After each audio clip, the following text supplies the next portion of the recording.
Então, antes de mais nada, queria agradecer aos confrades aí pela conferência de hoje aí. E bom estar aqui com vocês.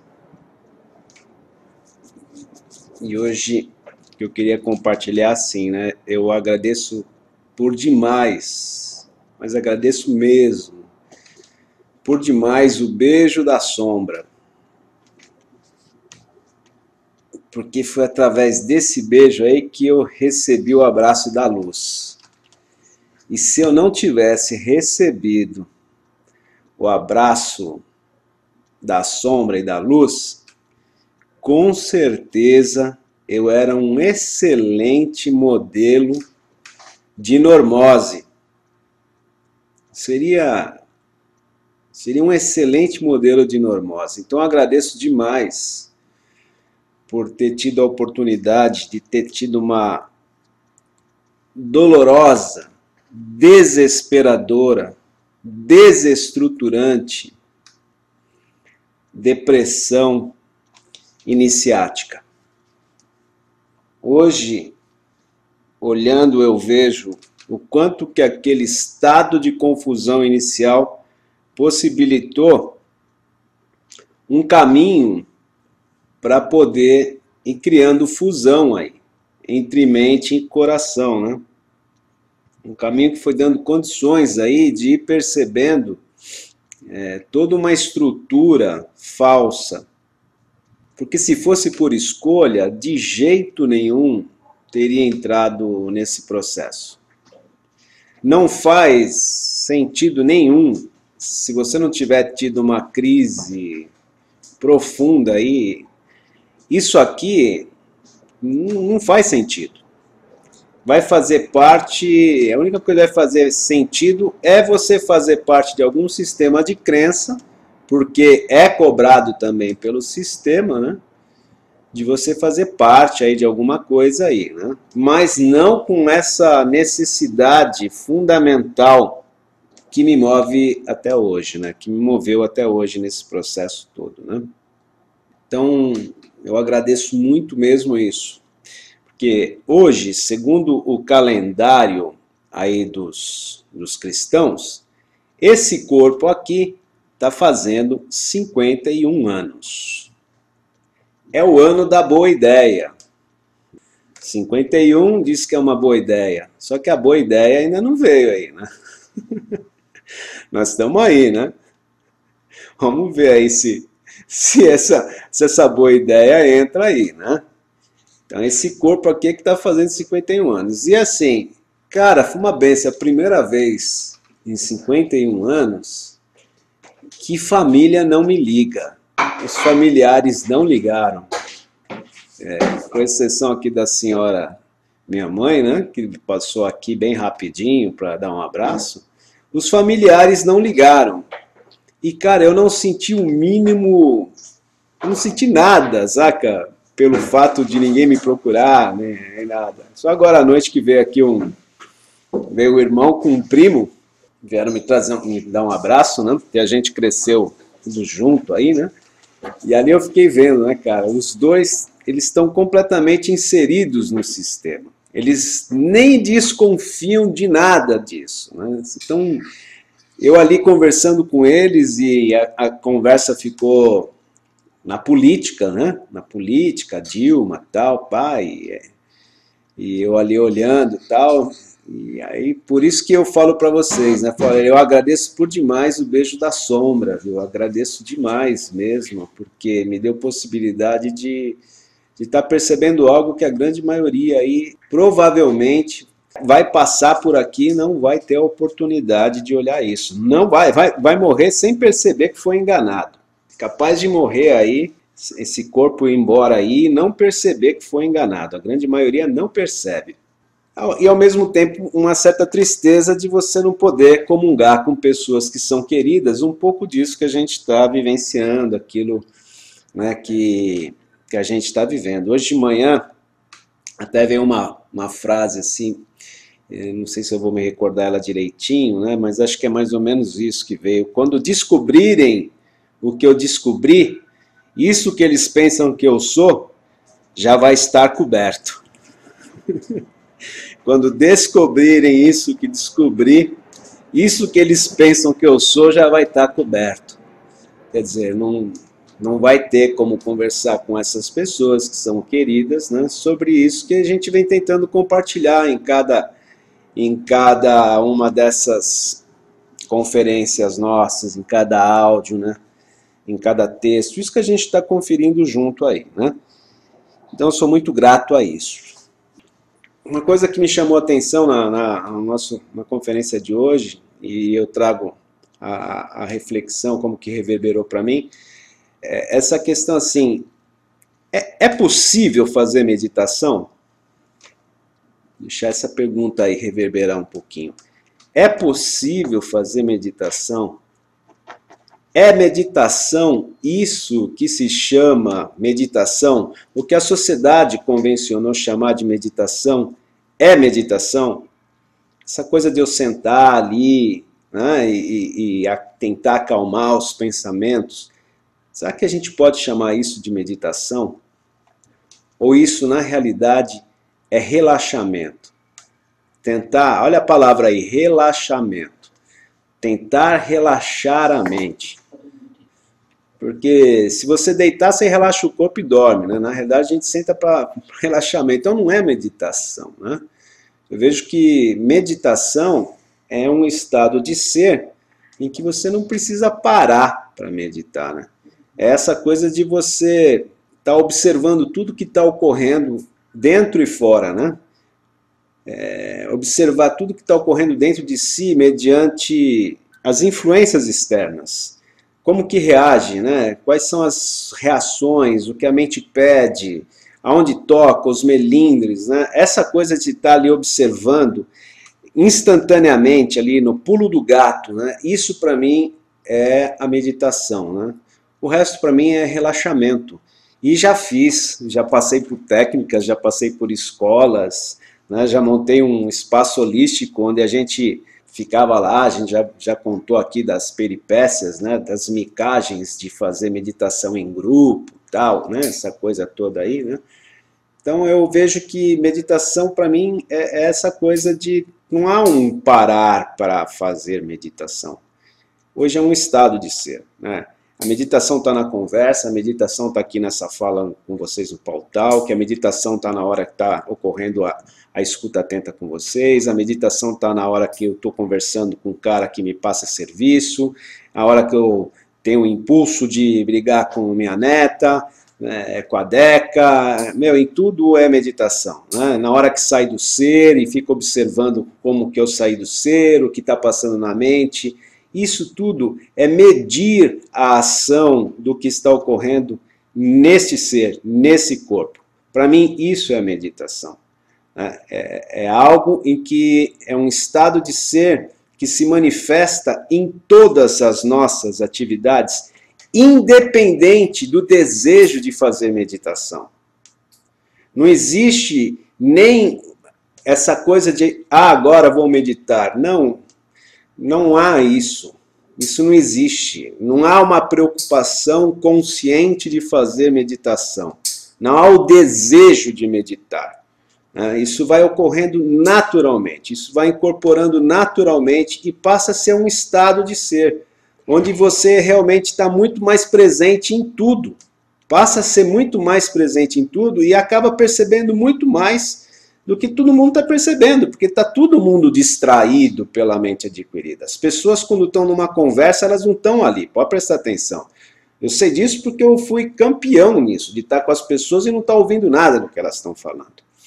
Então hoje até ocorre, tem vezes que a Deca começa a falar alguma coisa e eu, na meditação ali, eu percebo, você não escutou ela, saiu na cabeça. Eu falo, por favor, repete aí, fala novamente.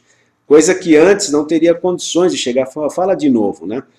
A mente adquirida nem deixaria se delatar que não estava prestando atenção ali. Então, para mim, isso é uma coisinha que eu queria compartilhar com vocês, como que eu vejo meditação, né, e o que é meditação e como funciona com o Alt. Né? Não há, é uma coisa que é natural, do mesmo modo que eu não penso em parar para respirar. Eu não penso em parar para respirar. A respiração acontece por si. A meditação hoje é essa respiração também, é essa coisa que ocorre naturalmente, né? E aos momentos de ócio, né? Em que eu paro mesmo ali, me permito ficar ali e ter uma percepção maior de tudo que está ocorrendo, tanto na mente como no corpo, perceber essa inquietude, né, de ficar parado e tal, é outra pegada, mas não essa coisa que já fiz muito no início do processo, né? No início do processo é interessante, você vai tentando tudo que vão falando, né, cara? E você vai repetindo conforme as pessoas vão passando, então precisa passar pelas vivências para perceber o falso e aprender com o falso que é o verdadeiro. E aí uma coisa que eu acho muito interessante também estar compartilhando com vocês é o seguinte, né? A gente fica aí tentando massacrar também o pensamento, né? E fugir do pensamento, né? Como se a parada fosse fazer força para fugir do pensamento. A primeira coisa que fica muito claro aqui nesse paradigma é que não adianta querer fugir dos pensamentos. Nós somos impotentes de fugir do pensamento. Porque quando você pensa em fugir do pensamento, já é um pensamento querer fugir do pensamento. Então, vê como que a coisa é sutil, né? Esse pensar em querer deter a mente ou mudar o pensamento ou parar o fluxo do pensamento é o próprio pensamento em ação, né? E a gente começa a achar que não tem nada de bom no pensamento. Eu vou trazer para vocês, talvez vocês não tenham percebido isso, mas eu acho que cada dia que passa eu olho aquele filme Matrix e fico abobado de perceber como que esse filme ele é milimetricamente arquetípico. Cada cena que foi colocada ali tem um porquê daquilo, foi, sabe, algo maior, é uma consciência maior mesmo, apontou esse filme. Vejam, vocês lembram que os Smiths eram todos iguais, só o principal que era diferente dos outros, lembram disso? No primeiro filme ali, Matrix, não era? Então tá. Isso é uma coisa muito interessante. Vejam, quando o Neo se ilumina, ele atacou todos os Smiths ou ele atacou aquele Smith que era diferenciado? Ele não foi na natureza, bem no meio do coração daquele Smith que era diferenciado? Hã? Foi, não foi? O que será que esses caras estão tentando mostrar com isso? Que no meio desse monte de pensamentos que nós somos atordoados aí com a mente adquirida, existe sempre um pensamento que é o pensamento chefe. É o pensamento matrix, é a matriz do pensamento. E existe um monte de pensamentos em volta que é para a gente não perceber a origem, a natureza exata desse pensamento. E é exatamente esse pensamento diferenciado que nos aponta a saída da Matrix. Se vocês se lembrarem, esse Smith diferenciado, ele naquela conversa com Morpheus, vocês lembram que ele também queria sair da Matrix? Lembram disso? Enquanto que os outros Smiths lá, eles nem pensavam sobre isso. Eles eram só um coadjuvante para que não se perceba a natureza exata. Onde eu quero chegar com isso? Quando a gente está tendo esse monte de pensamento, tem sempre um pensamento que está apontando algo que precisa ser visto, que precisa ser reparado com muita propriedade, de forma minuciosa e destemida, para que se liberte de algo que está impedindo a verdadeira liberdade do espírito humano. Então, se a gente vai e pega qual é realmente o pensamento base ali, ele não está ali de bobeira, ele está apresentando sempre algo que nós precisamos trabalhar. Algo que nós estamos com medo de olhar a verdade daquele ponto. E a mente muito sagaz traz um monte de outros pensamentos para distrair e para que a gente não perceba qual que é a natureza exata do que precisa ser observado. Tanto que é meio natural você começar a conversar com as pessoas, com as raras pessoas que dão um pouquinho de abertura para a gente conversar sobre essa nossa percepção de mundo, algumas delas viram assim e falam assim, cara, olha, eu sei que eu preciso mexer com isso, mas é tanta coisa que se eu for mexer com isso eu fico louco. Vocês já devem ter ouvido isso. Por quê? Porque nós sabemos que tem várias coisas que precisam ser modificadas e que estão impedindo da gente viver a verdadeira liberdade do espírito humano. Então essas crises, ela sempre traz aí um pensamento matrix. Sempre tem um pensamento ali que atrás dele, se você olhar, se você tiver a coragem de não fugir deles, se você, e é meio natural inicialmente você sair correndo, sempre, vocês vejam que o próprio filme Matrix falam do vício deles, o vício do intelecto, o que o Morpheus fala lá para o Neo? Olha, quando você vê um agente Smith, saia correndo. Não fala isso no filme? Olha, saia correndo, hein? Saia correndo. Veja, o intelecto, a ideia do intelecto é sempre fugir do pensamento. Não parar ali, entrar no centro desse pensamento e se iluminar através de entrar na natureza exata desse pensamento raiz, desse pensamento matrix.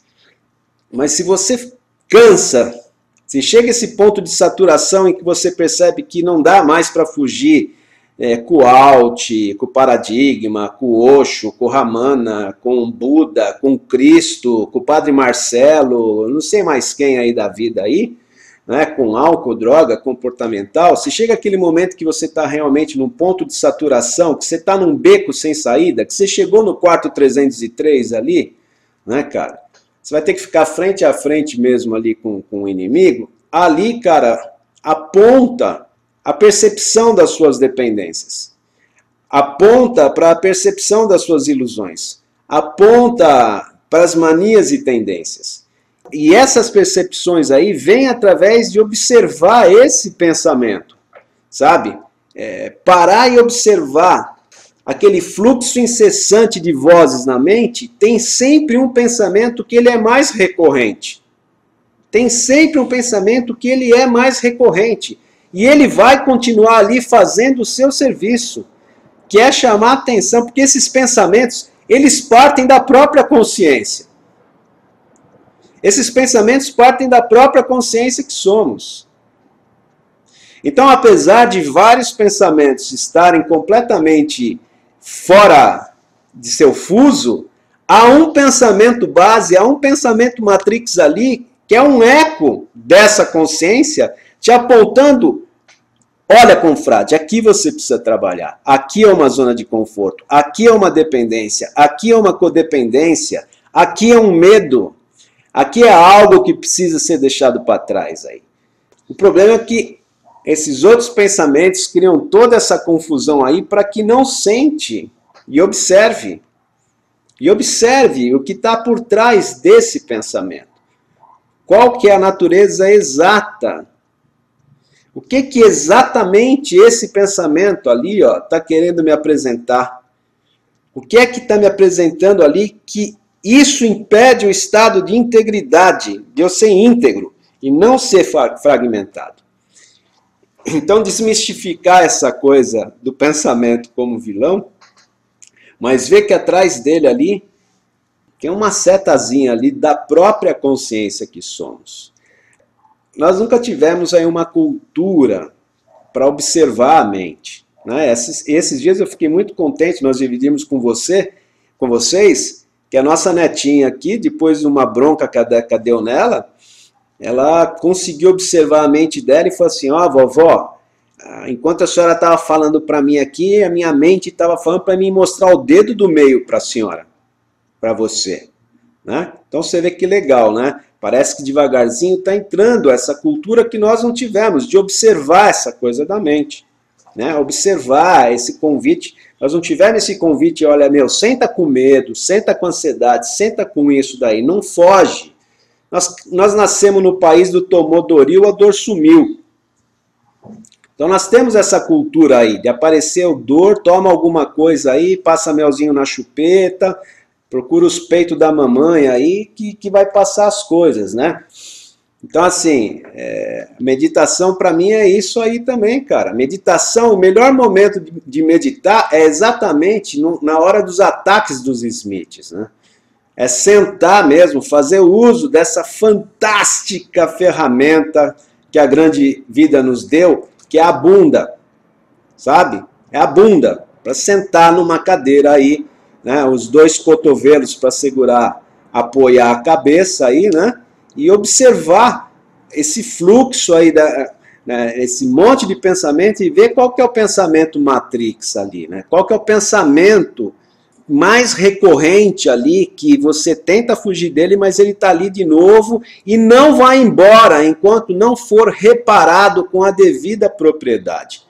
Tem um propósito ali, apontar alguma coisa, apontar uma trave de tropeço aí, que está minando essa energia vital aí, e eu vejo que o processo desse paradigma, essa coisa de base emocional que a gente vem falando, é exatamente isso. O próprio paradigma vai trazendo as situações por onde essa energia vital está sendo desperdiçada. Energia vital que precisa estar ali bem concentrada para que a gente possa fazer esse trabalho aí que é proposto inclusive por Ramana, aí, de ir na natureza exata. Mas como é que a gente vai ter essa energia para fazer esse trabalho se todos os nossos instintos estão aí degenerados, né? Estão pulando, gritando, saltando, exigindo, né? Não foram observados, não viram, não foi visto aonde que eles estão adulterados, não foram recolocados no seu devido lugar. Né? Então, enquanto não tem esse aquietar, esse silenciar de todos esses instintos aí, enquanto não há essa recolocação do desejo no seu devido lugar, né? Como que o desejo vai apontar para o desejo de se autoconhecer?